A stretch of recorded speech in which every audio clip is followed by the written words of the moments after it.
Bismillahirrahmanirrahim. Assalamualaikum warahmatullahi wabarakatuh. Bismillahirrahmanirrahim. Wassalatu wassalamu ala Rasulillah Sayyidina Maulana Muhammad ibn Abdullah wa ala alihi wa sahbihi wa man walah wa la hawla wa la quwwata illa billah. Subhanallah, alhamdulillah, wa la ilaha illallah, Allahu akbar, wa la hawla wa la quwwata illa billahil azim. Adada kulli harfin kutiba aw yuktabu abadal abidin wa dahrat dahirin. Subhanaka la ilma lana illa ma 'allamtana innaka antal alimul hakim. Nawayna ta'alluma wa ta'limun naf'a wal intifa' wa tadhakkura wa tadhkir wal ifadata wal istifada wal hatha ala tamasuki bi kitabillahi wa sunnati rasulihi wa du'ai ila al huda wa dilala ala al khair ibtigha'a wajhillahi wa mardatihi wa qurbihi wa thawabihi subhanahu wa ta'ala. Al-mu'azzabuna min ahli al-fatrah. Kemarin sudah kita bahas bahwa orang-orang ahlul fatrah itu adalah orang-orang yang selamat, tidak akan diazab oleh Allah Subhanahu wa taala karena tidak ada rasul yang diutus kepada mereka, tidak sampai kepada mereka dakwah daripada nabi sebelumnya sampai Nabi Muhammad sallallahu alaihi wasallam. Namun di antara mereka ada yang tetap diazab oleh Allah Subhanahu wa taala karena menjadi sumber masalah atau penyesatan yang ada di zaman itu. Sehingga mereka orang-orang yang seperti ini walaupun hidup di masa ahlul fatrah tetap diazab oleh Allah Subhanahu wa taala. Loh kok gitu sih? Kok enggak sama sih? Nah, sebetulnya enggak perlu ditanyakan. Sebetulnya tidak perlu dipertanyakan. Allah mau mengazab siapapun terserah Allah. Allah mau memberikan kenikmatan kepada siapapun terserah Allah. La yus'alu amma yaf'alu wa hum yus'alun. Tidak boleh Allah itu dipertanyakan, dimintai pertanggungjawaban, enggak bisa.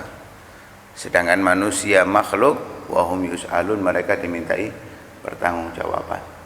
Jadi enggak perlu ditanyakan kenapa, enggak perlu sebetulnya. Itu hak Allah. Sebagaimana dalam Safatul Zubat disebutkan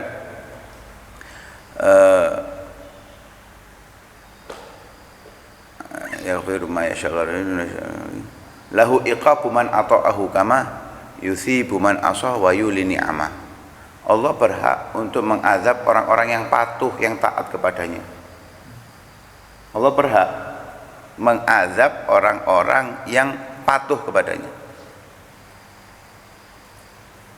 Dan Allah juga punya hak untuk memberikan pahala, balasan kebaikan kepada orang-orang yang bermaksiat. Itu hak murni milik Allah Subhanahu wa taala.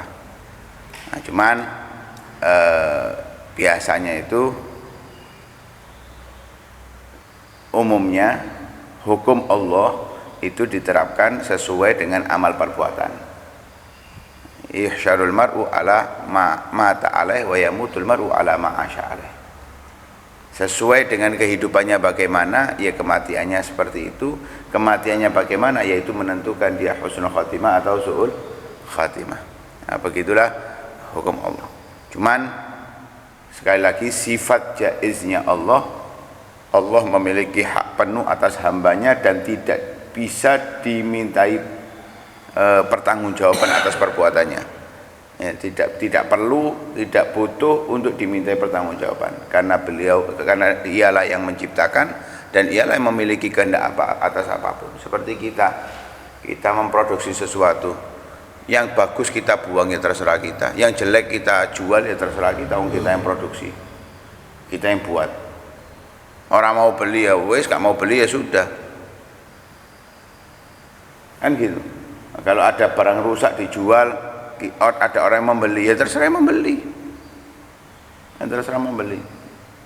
Kamu ini barang jelek, loh saya tunjukkan kok kejelekannya, kok kamu protes, terserah, ya terserah yang buat. Wal jadir bidzikri anna Nabi sallallahu alaihi wasallam lam yadhkur annahu yu'adzabu min ahli al-fatrah finar ila rajulan. Yang perlu diketahui bahwa Nabi Shallallahu Alaihi Wasallam tidak menyebut ada orang yang diazab di neraka Allah Subhanahu Wa Taala dari ahlul fatrah kecuali dua orang. Huma Amr bin Luhai Yang pertama yaitu Amr bin Luhai sebagaimana sudah kita ceritakan. Li'annahu adkhalal wasani 'alal Arab, karena ialah yang memasukkan berhala-berhala untuk orang Arab. Wa jalaba ilaihimul asnam, dan membuat mereka untuk beribadah kepada berhala.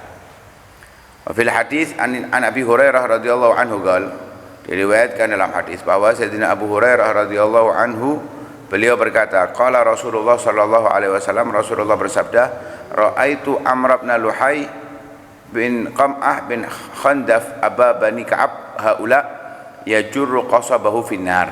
Aku melihat Amr bin Luhai itu menarik usus-ususnya di neraka Allah Subhanahu wa taala. Qala Ibnu Musayyib, Ibnu Musayyib mengatakan, Sa'id bin Musayyib mengatakan, qala Abu Hurairah, Sayyidina Abu Hurairah berkata, qala Rasulullah sallallahu alaihi wasallam, Rasulullah sallallahu alaihi wasallam bersabda, ra'aitu Amr bin Amir al-Khuzai yajurru qasabahu finnar wa kana awwala man sayyaba as-suyub. Aku melihat Amr bin Amir al-Khuzai, Amr bin Luhai itu yang dimaksud, menarik apa itu usus-ususnya di neraka Allah Subhanahu wa taala, dan ia adalah orang pertama yang sayyabas suyub. Apa itu sayyabas suyub?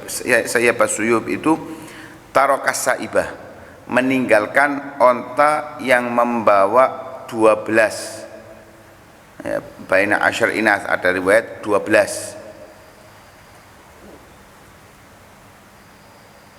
Jadi kalau sudah melahirkan 12 ditinggalkan itu. Lam yarkab dhahraha, tidak ditunggangi. 12 onta itu tidak ditunggangi. Walam yajuzza wabaroha, tidak diambil kulitnya atau bulu-bulunya. Walam yashrab labanuha, tidak diminum susunya. Wa tarakuha musayyabatan, dibiarkan, ditelantarkan gitu. Bisa pilihan di jalan-jalannya dia, ya sudah, tahu terserah mau kemana, terserah, nggak diurus, dibiarkan. Nah, karena itu dinamakan dengan saibah. Onta yang demikian dikatakan saibah.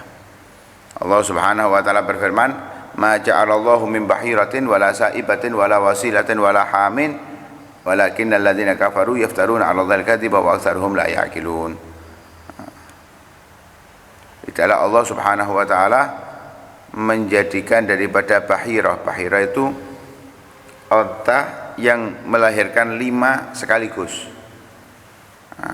Jadi kandungannya ada 5. Ketika mereka melihat terlahir yang kelima, maka kalau laki anaknya, mereka akan menyembelih anak tersebut, dimakan oleh lelaki dan perempuan. Tapi kalau sudah yang dilahirkan itu perempuan, betina, baharu udunaha, mereka akan memotong telinganya, syaqquha wa tarakuha, ya,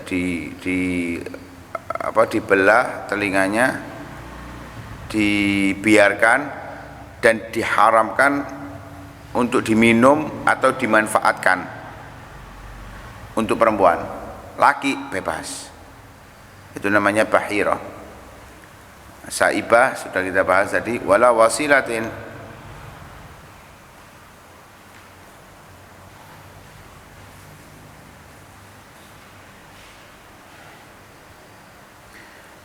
wasilah itu kambing jika melahirkan 7,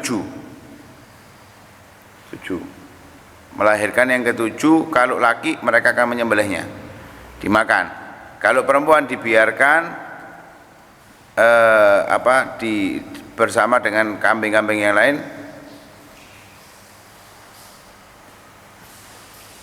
Jadi ini hamil yang ke-7 ya, hamil yang ke-7.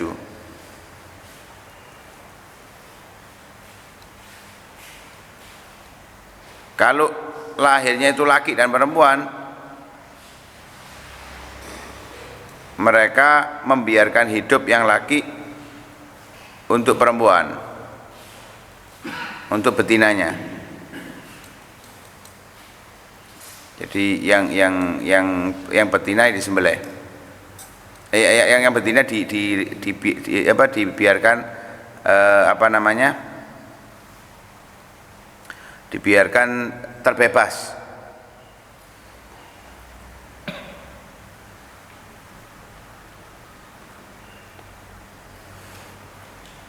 Walakin alladzina kafaru, namun orang-orang yang kufur, yaftaruna 'alallahi al-kadziba, mereka melakukan pendustaan atas nama Allah Subhanahu wa taala, atas apa yang diperintahkan oleh Allah mereka mengingkarinya.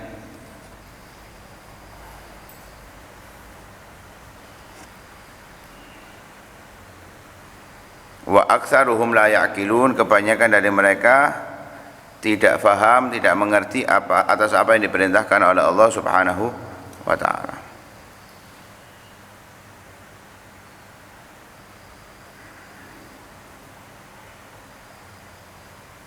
Nah, itu diriwayatkan oleh Nabi Shallallahu Alaihi Wasallam, mereka yang melakukan bahira, saibah, wasilah, seperti diantaranya adalah Amr bin Luhai.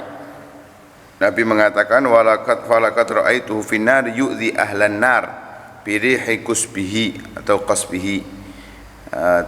Aku melihatnya di neraka Allah Subhanahu wa taala mengganggu penghuni neraka. Bahkan penghuni neraka merasa terganggu dengan aroma usus-ususnya tadi.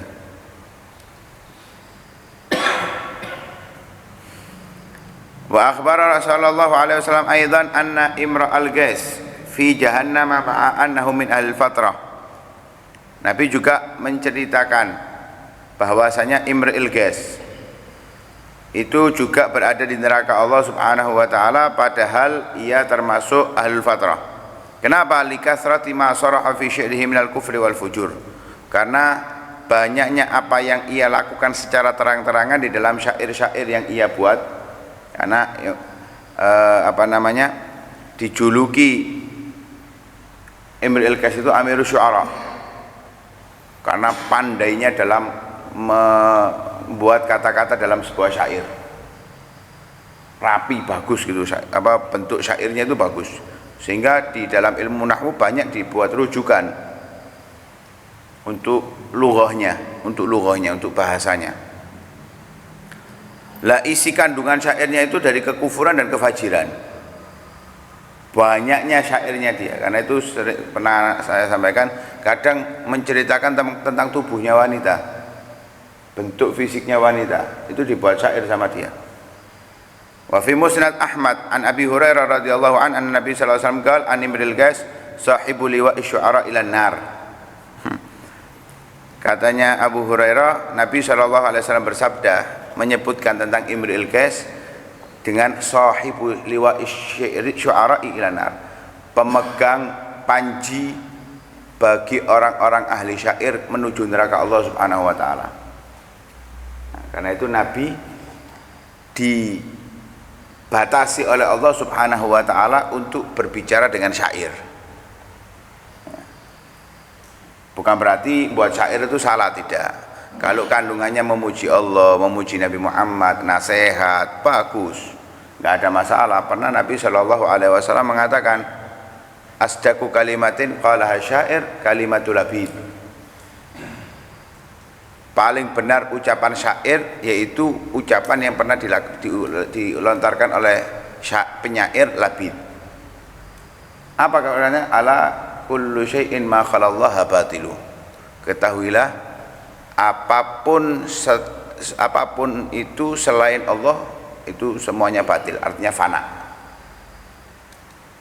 Wa kullu nikmatin la mahalata zailu, dan setiap nikmat itu pasti akan hilang. Apapun kenikmatan selain kenikmatan yang diberikan oleh Allah berupa iman dan Islam yang dibawa sampai mati, itu tidak akan hilang. Tapi kenikmatan duniawi yang lainnya, hanya kita nggak boleh terlalu cinta kepada siapapun selain karena Allah. Ahbib ma ahbabta fa innaka mufarikuhu.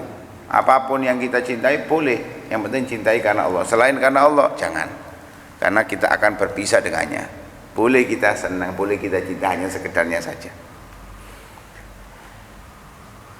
Wa jaa fi Antarah aidan wa jaa fi Hatim At-Tai annahu lam yashkurillaha fi hayatihi qat. Begitu juga ada kisah-kisah tentang Antarah Hatim At-Tai yang dia tidak pernah